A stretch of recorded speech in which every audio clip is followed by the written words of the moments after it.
दरअसल एक दिन अचानक मक्का में जोरदार तूफान आया, जिससे जमजम के कुएं का पानी बह गया और पानी का नामो निशान मिट गया। इसके बाद मक्का में पानी की भयंकर कमी हो गई। लोग पानी के लिए इधर उधर भटकने लगे, लेकिन कहीं भी पानी नहीं मिला। बच्चे, जवान, बुजुर्ग सब प्यास से बेहाल हो गए। कई लोग बीमार पड़ गए। उस समय मक्का के मुखिया हजरत अब्दुल मुत्तलिब थे, जो पैगंबर मोहम्मद सल्लल्लाहु अलैहि वसल्लम के दादा थे। परेशान लोग उनके पास पहुंचे और बोले, आप हमारे मुखिया हैं, कुछ कीजिए। अगर जमजम का पानी नहीं मिला तो हम सब मर जाएंगे। यह सुनकर हजरत अब्दुल मुत्तलिब बहुत चिंतित हो गए। उन्होंने सोचा कि जमजम के कुएं से पानी कैसे निकले, लेकिन कोई हल नजर नहीं आया। उन्होंने अल्लाह से दुआ मांगी, अलग अलग मन्नतें मांगी, मगर कुछ भी असर नहीं हुआ। आखिरकार उन्होंने कहा, अगर अल्लाह ने मक्का को इस मुसीबत से बचा लिया और जमजम का पानी फिर से बहने लगा, तो मैं अपने 10 बेटों में से एक को अल्लाह की राह में कुर्बान कर दूंगा। उनकी दुआ कबूल हुई। जमजम से पानी फिर से बहने लगा और मक्का के लोग राहत महसूस करने लगे। लेकिन हजरत अब्दुल मुत्तलिब अपनी मन्नत भूल गए। फिर एक रात जब वे सो रहे थे तो उन्होंने सपना देखा। अल्लाह ताला उन्हें याद दिला रहे थे, अब्दुल मुत्तलिब, क्या तुम भूल गए कि तुमने मन्नत मांगी थी? अब उसे पूरा करो।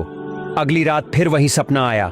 इस बार हुक्म और सख्त था, अगर 7 दिनों के अंदर तुमने अपनी मन्नत पूरी नहीं की तो तुम्हारे सभी बेटे मर जाएंगे और जमजम का पानी फिर से सूख जाएगा। अब हजरत अब्दुल मुत्तलिब घबरा गए, लेकिन उन्होंने इस सपने के बारे में किसी को कुछ नहीं बताया। तीसरी रात फिर वही सपना आया। इस बार अल्लाह का हुक्म बहुत सख्त था, अब्दुल मुत्तलिब, अब और देर मत करो, अपने 10 बेटों में से एक को कुर्बान करो। अब तो वह बहुत डर गए। उन्होंने अगले ही दिन अपने सभी बेटों को बुलाया। जब सारे बेटे आ गए तो हजरत अब्दुल मुत्तलिब ने उन्हें अपना सपना बताया और बोले, मेरे प्यारे बेटों, मैंने अल्लाह से मन्नत मांगी थी कि अगर जमजम का पानी फिर से बहने लगे तो मैं तुम में से एक को अल्लाह की राह में कुर्बान कर दूंगा।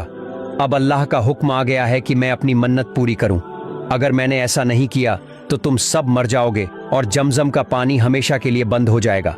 अब बताओ मुझे क्या करना चाहिए? यह सुनकर तौरा के जानकारों ने कहा, हे अब्दुल मुत्तलिब, आपने जो मन्नत मांगी थी अब अल्लाह ताला उसे पूरा करने का हुक्म दे रहे हैं। आपको अपने 10 बेटों में से एक को कुर्बान करना होगा। यह सुनकर हजरत अब्दुल मुत्तलिब बहुत परेशान हो गए। वह सोचने लगे कि किस बेटे को कुर्बान करें। उनके लिए सभी बेटे बहुत प्यारे थे। कोई रास्ता न दिखा तो उन्होंने अगले दिन अपने सभी बेटों को बुलाया। सबसे पहले उन्होंने अपने बड़े बेटे हजरत अब्बास से कहा, बेटे, मैंने अल्लाह से मन्नत मांगी थी कि अगर जमजम का पानी फिर से बहने लगे तो मैं तुम में से एक को कुर्बान कर दूंगा। अब मुझे अपनी मन्नत पूरी करनी है। हजरत अब्बास यह सुनकर चौंक गए और बोले, अब्बा, ये कैसी मन्नत है, मैं इसे पूरा नहीं कर पाऊंगा। फिर उन्होंने अपने दूसरे बेटे हजरत हमजा से कहा, बेटे, क्या तुम मेरी मन्नत पूरी करोगे? हजरत हमजा ने जवाब दिया, अब्बा, आपने कैसी मन्नत मांग ली, मैं अपनी जान देकर भी इसे पूरा नहीं कर सकता। इसी तरह जब उन्होंने अपने बाकी बेटों से पूछा तो कोई भी कुर्बानी के लिए तैयार नहीं हुआ। अब बारी आई उनके सबसे प्यारे बेटे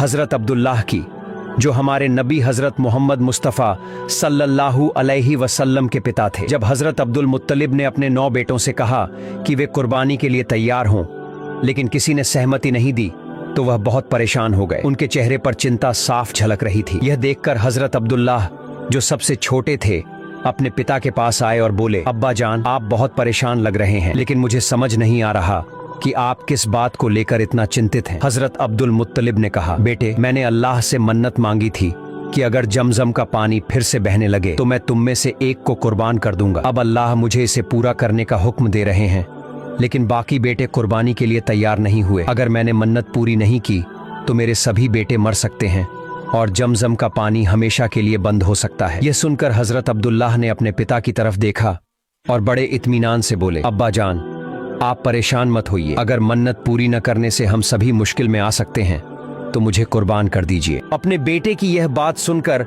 हजरत अब्दुल मुत्तलिब की आंखें भर आईं। एक तरफ खुशी थी कि उनका बेटा अल्लाह की राह में कुर्बानी के लिए तैयार है, लेकिन दूसरी तरफ यह सोचकर उनका दिल भारी हो गया कि उन्हें अपने सबसे प्यारे बेटे को खोना पड़ेगा। लेकिन अब उनके पास कोई और रास्ता नहीं था। अगर वह हजरत अब्दुल्लाह को कुर्बान नहीं करते तो उन्हें अपने सभी बेटों को खोने का खतरा था और जमजम का पानी हमेशा के लिए बंद हो सकता था। जब हजरत अब्दुल मुत्तलिब ने अपने बेटे की कुर्बानी का फैसला किया तो यह खबर पूरे मक्का में फैल गई। लोग बहुत दुखी हो गए क्योंकि वे हजरत अब्दुल्लाह से बहुत प्यार करते थे और उन्हें खोना नहीं चाहते थे। इसी दौरान हजरत अब्दुल्लाह की फूफी फातिमा दौड़ती हुई आई। वह तौरा के ज्ञान में निपुण थीं और जानती थीं कि तौरा में लिखा है कि हजरत अब्दुल्लाह की संतान से आखिरी नबी जन्म लेंगे।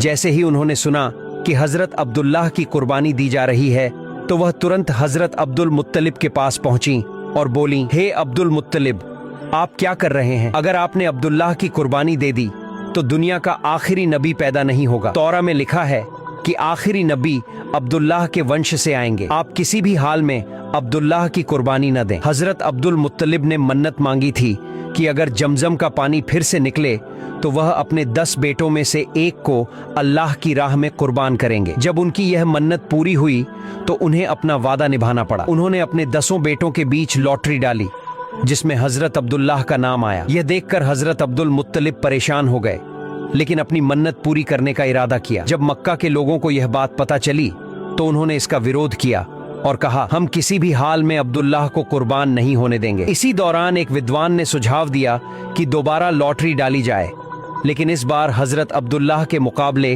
ऊंट का नाम रखा जाए। जब पहली बार पर्चा निकाला गया तो फिर से हजरत अब्दुल्लाह का नाम आया। मक्का के लोगों ने दोबारा लॉटरी डालने को कहा। यह प्रक्रिया 99 बार दोहराई गई, लेकिन हर बार हजरत अब्दुल्लाह का नाम ही आया। अब हजरत अब्दुल मुत्तलिब और ज्यादा परेशान हो गए। उन्हें समझ नहीं आ रहा था कि क्या करें। आखिरकार उन्होंने 100 ऊंटों का इंतजाम किया और फिर से लॉटरी डाली। जब आखिरी बार पर्चा निकाला गया तो इस बार ऊंट का नाम आ गया। मक्का के लोगों में खुशी की लहर दौड़ गई। हजरत अब्दुल मुत्तलिब ने 100 ऊंटों की कुर्बानी दी और इस तरह हजरत अब्दुल्लाह की जान बच गई। हजरत अब्दुल्लाह बेहद खूबसूरत और नेक दिल इंसान थे। उनकी सुंदरता की चर्चा पूरे मक्का में थी। मक्का की औरतें चाहती थीं कि वे उनका पति बने और कई जगहों से शादी के रिश्ते आने लगे, लेकिन वह किसी भी रिश्ते के लिए तैयार नहीं हुए। हजरत अब्दुल मुत्तलिब ने अपने मित्र वाहब बिन अब्दुल मनाफ से वादा किया था कि वह अपनी बेटी आमिना का विवाह उनके पुत्र अब्दुल्लाह से कराएंगे। आमिना मदीना में रहती थीं और उनके पिता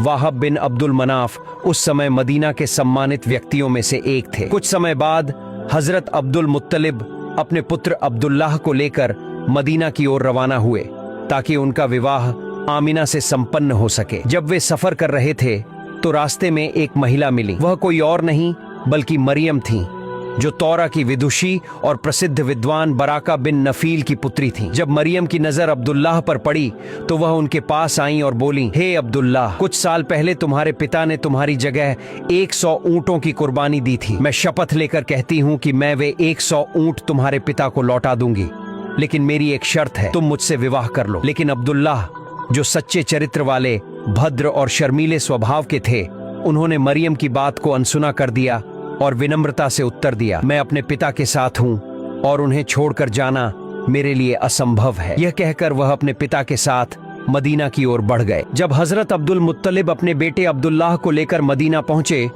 तो वे वाहब बिन अब्दुल मनाफ के घर गए। वहां आमिना और अब्दुल्लाह का विवाह संपन्न हुआ। आमिना बहुत सम्मानित परिवार से थीं और मदीना की महिलाओं में उनकी प्रतिष्ठा थी। शादी के बाद कुछ समय तक अब्दुल्लाह अपने ससुराल में रहे, फिर आमिना को लेकर मक्का लौट आए। कुछ समय बीतने के बाद एक दिन अब्दुल्लाह रास्ते से गुजर रहे थे तो उन्होंने फिर से मरियम को देखा, लेकिन इस बार मरियम का व्यवहार पहले जैसा नहीं था। वह चुपचाप वहां से चली गई। अब्दुल्लाह को यह अजीब लगा तो उन्होंने उसे रोककर पूछा, हे मरियम, पहले तुमने मुझसे विवाह का प्रस्ताव रखा था, लेकिन आज बिना कुछ कहे चली गई, इसका क्या कारण है? मरियम ने उत्तर दिया, अब्दुल्लाह, जब मैंने तुम्हें पहली बार देखा था तब तुम्हारे चेहरे पर एक खास नूर था जो पहले मैंने किसी और के चेहरे पर नहीं देखा था। इसी कारण मैंने तुमसे विवाह की इच्छा जताई थी, लेकिन आज तुम्हारे चेहरे से वह नूर गायब हो गया है। अब यह नूर किसी और का हकदार बन चुका है, तुम्हारी पत्नी आमिना, इसलिए अब मुझे कुछ कहने की जरूरत नहीं। इतना कहकर मरियम वहां से चली गई और अब्दुल्लाह भी अपने घर लौट आए। कुछ समय बाद हजरत अब्दुल मुत्तलिब ने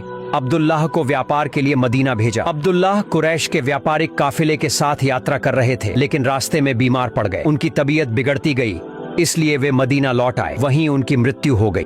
प्यारे दोस्तों, हमारी आज की खूबसूरत और ईमान से भरी वीडियो यहीं खत्म होती है, लेकिन रुकिए, क्या आप चाहते हैं कि मैं आपके लिए हमारे प्यारे नबी हजरत